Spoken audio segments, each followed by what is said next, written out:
எங்கேயோ ஒரு தீவில் கண்டுபிடித்த விளையாட்டு உலகெங்கிலும் பரவ முடியும் என்றால் சச்சின் அவர்களுக்கு தெரியும். எங்கோ ஒரு தீவில், ஐரோப்பிய தீவில் கண்டுபிடிக்கப்பட்ட ஒரு விளையாட்டு உலகெங்கிலும் பரவ முடியும் என்றால் நம் நாட்டில் பல்லாயிரக்கணக்கான ஆண்டுகளாக நாம் ஆடி வந்த விளையாட்டு தேசிய எல்லைகள் மட்டுமல்ல, உலக எல்லைகளை கடந்து செல்லும் என்ற நம்பிக்கை கொண்டவர்களில் நானும் ஒருவன். அதனால்தான் பிரசாத் அவர்கள் என்னிடம் வந்தபோது, நண்பர் தமிழில் பிச்சு வாங்கிட்டார், 25 வருஷமாயும் தமிழ் மறக்கல, அதற்கும் நன்றி சொல்லிக்கொண்டு, என்னை தேர்ந்ததற்காகவும் நன்றி சொல்லிக்கொண்டு, சச்சின் அவர்களுக்கும் என் சகோதரர்களுக்கும் நன்றி சொல்ல கடமைப்பட்டிருக்கிறேன். இதை ஒரு பெருமையாகவும் கடமையாகவும் எடுத்து நான் இங்கே வந்திருக்கிறேன். இந்த தமிழ் தலைவாஸ் வெற்றி பெற வேண்டும். மீண்டும் இங்கு இறுதி ஆட்டம் நடக்கும் பொழுது அவர்கள் இங்கு வந்து சேர வேண்டும் என்ற வாழ்த்துடன் எனக்கு இந்த பொறுப்பையும் இந்த பெருமையும் சேர்த்த என் நண்பர்களுக்கு நன்றியை சொல்லிக்கொண்டு விடைபெறுகிறேன். இல்லை, கமல் சார் வராது, ஏதாவது நல்ல டைட்டில் வைக்கணும், தமிழுக்கு என்ன வச்சா நல்லா இருக்கும். கமல் சார் வராது, our team ambassador, so Tamil தலைவான் வச்சா நல்லா இருக்கும் தோணுச்சு. So Kamal, thank you very much, sir, for being a brand ambassador. It's an honor to share the stage with the lovely legends. Thank you. எல்லாருக்கும் ரொம்ப நன்றி. இல்லை, அவ்வளோ சீக்கிரம் முடிச்சிடக்கூடாது. எப்படியாவது வரவிட்டு அப்படிலாம் விட்டு போயிடுவோமா என்ன? ஐயோ, இப்போது இதெல்லாம் இவங்க பிளேயர்ஸ் தமிழ்நாடு முழுக்க தேடி, இந்தியா முழுக்க தேடி, வேர்ல்டு முழுக்க தேடி நல்ல நல்ல பிளேயர்ஸ் எல்லாம் we chose the best players all over the world are all over the state, all over the country. So ஒரு இன்ட்ரெஸ்டிங்காக ஒரு கியூரியாசிட்டி கொஸ்டின். சப்போஸ் உங்கள் ஃபிலிம் இண்டஸ்ட்ரியிலேருந்து ஒரு கபடி டீமை நாளைக்கு நீங்கள் ஓன் பண்ணுறீங்கன்னு வச்சுக்கோங்களேன், யாரை ஃபஸ்ட்டு உங்கள் டீமுக்கு கொண்டு வருவீங்க? whom you want to be? Kamal sir captain வச்சுருவேன். அப்போ அவருக்கு தான் நீங்கள் வைக்க முடியும். பரமக்குடியில் சின்ன வயசுலேயே கபடி எதுவும் ஆடி இருக்கீங்களா சார்? அந்த வயசில் ஆட முடியாது. நான் 2.5 வயசில் பரமக்குடியில்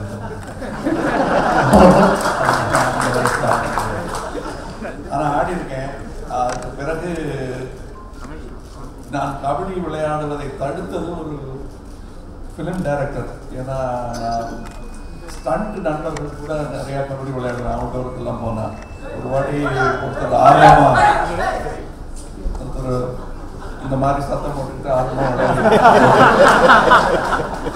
ஒருத்தர் அப்படியே ஒரு ரவுண்ட் ஹவுஸ் கொடுத்தாரு. மூப்படந்து வச்சு எனக்கு அடுத்த நாள் ஷூட்டிங் கேன்சல் ஆகிடுச்சு.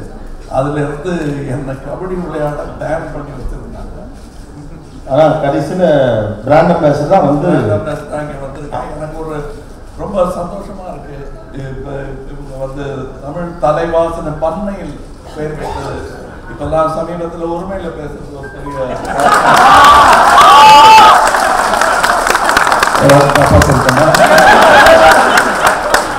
சரியா சொல்லியிருக்கீங்க. அதான் தலைவாஸ் அப்படின்னு சொல்லியிருக்காங்க. விச் மீன்ஸ் எல்லோரும் நாட்டு மன்னரே என்பதுதான்.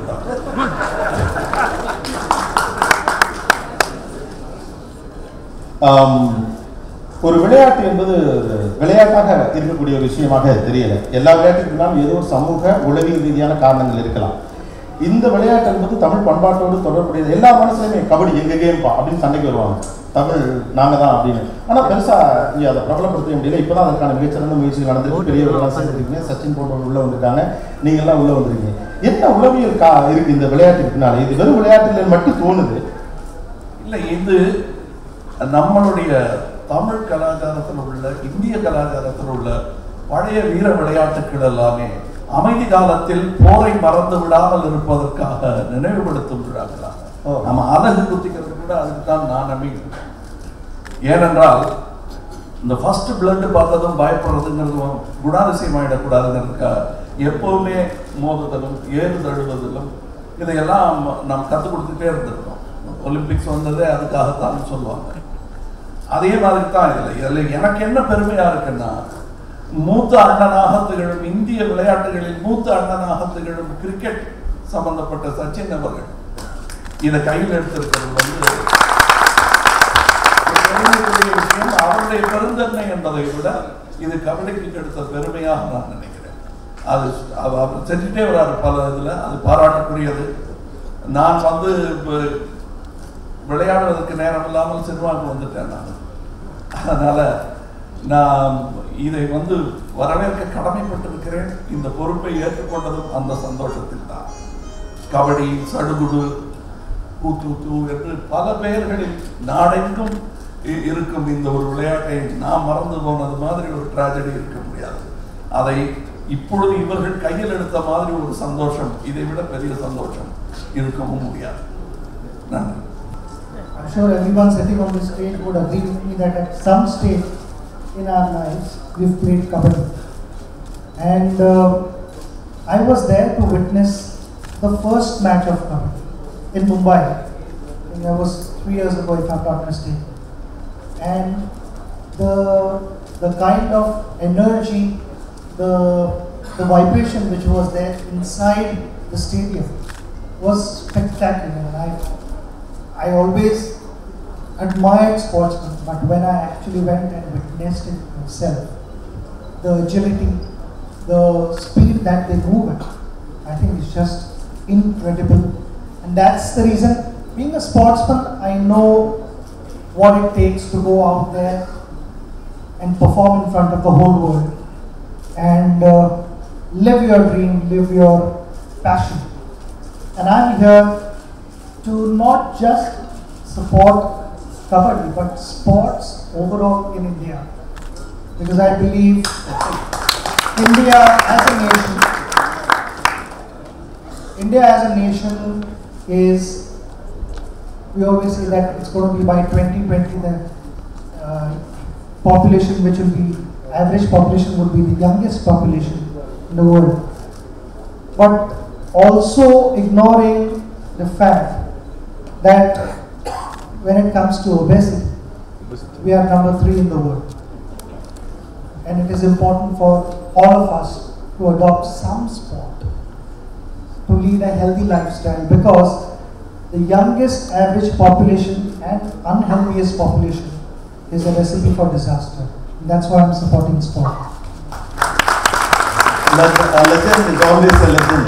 Absolutely. Thanks a lot, sir. Thanks a lot. Sachin sir, we know you have many favorites across many sports around the world. If you could put everybody together and make a dream team of your own, like your own kabaddi dream team with all the sports personalities from the world, like who would you pick? To see my dream team right now, that's my dream team, but outside of this, Right, outside of this, yes. Okay. I think if I have to try and get a defender, somebody who has fought rather well for a number of years, has to be MS Dhoni, right? Wow! He doesn't miss much. So that has to be the one. And then Raider is supposed to hold his breath. And when it comes to holding your breath, I don't think anyone can match Shankar Mahadev. Okay. I'm sure you heard his breathless song, right? Totally. He's going to give them a tough time. So, you are what do you say? You are a very strict selection officer, I believe. You selected Dhoni, parallelly you have selected Shankar Mahadevan for the breath control. So, kabaddi needs breath. This is for your side. My question is, who won your opponent? Who do you think would be on your Would be the right opponent for you, for your team? It would be really challenging as Shankar Mahadevan and MS Dhoni. When you reach a certain stage, it really doesn't matter who you're playing against. Oh! It's all about what you want to go out and do. And when I have a team like this, and they are very much here backstage, it really doesn't matter who the opposition is, because my simple and short message to our team is, go out and win hearts of all your fans. Because I've seen the enthusiasm here while playing cricket, and it's going to be no less when it comes to kabaddi. So this is again, I'm using this platform to give all of you a message. Let's get behind our team and support our